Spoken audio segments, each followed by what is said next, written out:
रावण सीता संवाद। दुख से कतार और राम के वियोग में अश्रु बहाती हुई सीता के पास जाकर रावण बोला, शोभने अब उस राज्य से च्युत दीन तपस्वी राम के लिए अश्रु बहाना व्यर्थ है। राम में इतनी शक्ति कहाँ है कि यहाँ तक आने का मनोरथ भी कर सके। तू उसे विस्मृत कर दे।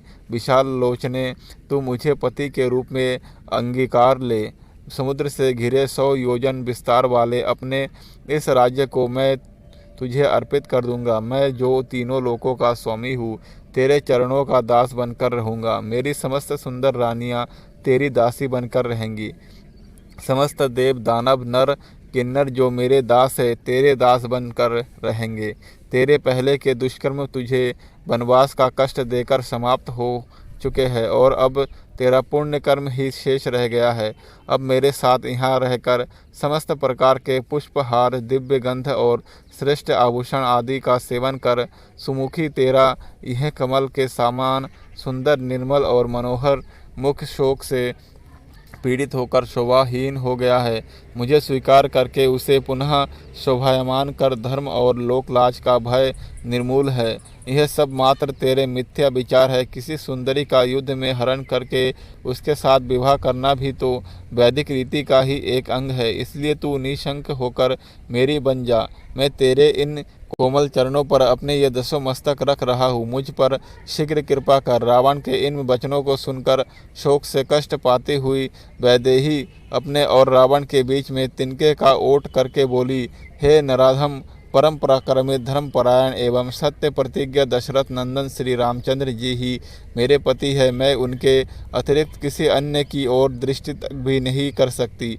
यदि तूने मुझे बलपूर्वक मेरा अपहरण किया होता तो अपने भाई खर की तरह जनस्थान के युद्ध स्थल पर ही मारा गया होता, किंतु तू कायरों की तरह मुझे चुरा लाया है।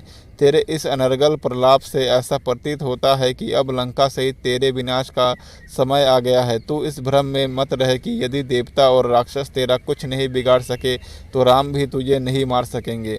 उनके हाथों से ही तेरी मृत्यु निश्चित है।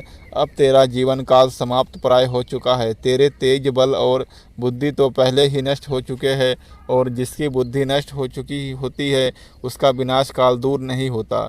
अरे राक्षस धम, तू महापापी है, इसलिए मेरा स्पर्श नहीं कर सकता। तूने कभी सोचा भी है कि कमलों में विहार करने वाली हंसनी क्या कभी कुक्कुट के साथ रह सकती है? तू मेरे इस संज्ञा शून्य जड़ शरीर को बांध कर रख ले या काट डाल, पर मैं कलंक देने वाला कोई भी निंदनीय कार्य नहीं कर सकती। सीता के कठोर एवं अपमानजनक वाक्य सुनकर रावण कुपित होकर बोला, हे मनोहर हास्य वाली भामिनी, मैं तुझे 12 माह का समय देता हूँ। यदि 1 वर्ष के अंदर तू स्वेच्छापूर्वक मेरे पास नहीं आई तो मैं तेरे टुकड़े टुकड़े कर दूंगा।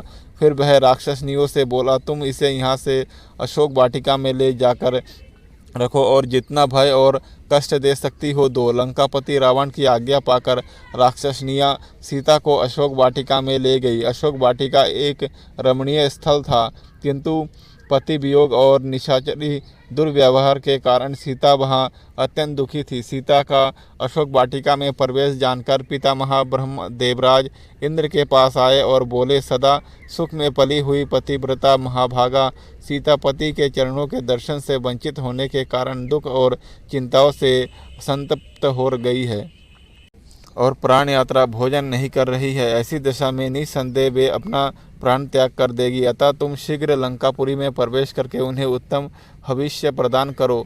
ब्रह्मा जी के आज्ञानुसार इंद्र तत्काल लंकापुरी पहुँचे। उन्होंने निद्रा देवी की सहायता से समस्त राक्षसों को मोहित कर दिया। फिर वे सीता के पास जाकर बोले, हे देवी, आप शोक ना करें, मैं सचिपति इंद्र राम की सहायता करूँगा। मेरे प्रसाद से वे विशाल सेना लेकर समुद्र पार करके यहाँ आएंगे। अतः तुम इस भविष्य को स्वीकार करो। इसे खा लेने पर तुम्हें हजारों वर्ष तक भूख और प्यास संतप्त नहीं कर पाएंगे। शंकित सीता ने उनसे कहा, मुझे कैसे विश्वास हो कि आप देवराज इंद्र ही है? इस पर देवराज इंद्र ने समस्त देवोचित लक्षणों का प्रदर्शन करके सीता की शंका का निवारण कर दिया। विश्वास हो जाने पर सीता बोली, है यह मेरा सौभाग्य है कि आज आपके मुख से मुझे अपने पति का नाम सुनने को मिला। आप मेरे लिए मेरे ससुर दशरथ और पिता जनक के तुल्य है। मैं आपके हाथों से इस पायस रूप भविष्य दूध से बनी हुई खीर को स्वीकार करती हूँ, यह रघुकुल की वृद्धि करने वाला हो। इस प्रकार से इंद्र द्वारा प्रदत्त भविष्य को खाकर जानकी भूख प्यास के कष्ट से मुक्त हो गई और देवराज इंद्र राक्षसों को मोहित करने वाली निद्रा के साथ देवलोक को चले गए। दोस्तों, अगर वीडियो अच्छी लगी है तो वीडियो को लाइक और चैनल को सब्सक्राइब करें और ऐसे ही राम कथा सुनने के लिए हमारे चैनल पर जाएं। आपको क्रमबद्ध तरीके से राम कथा की वीडियोज़ मिलेंगी।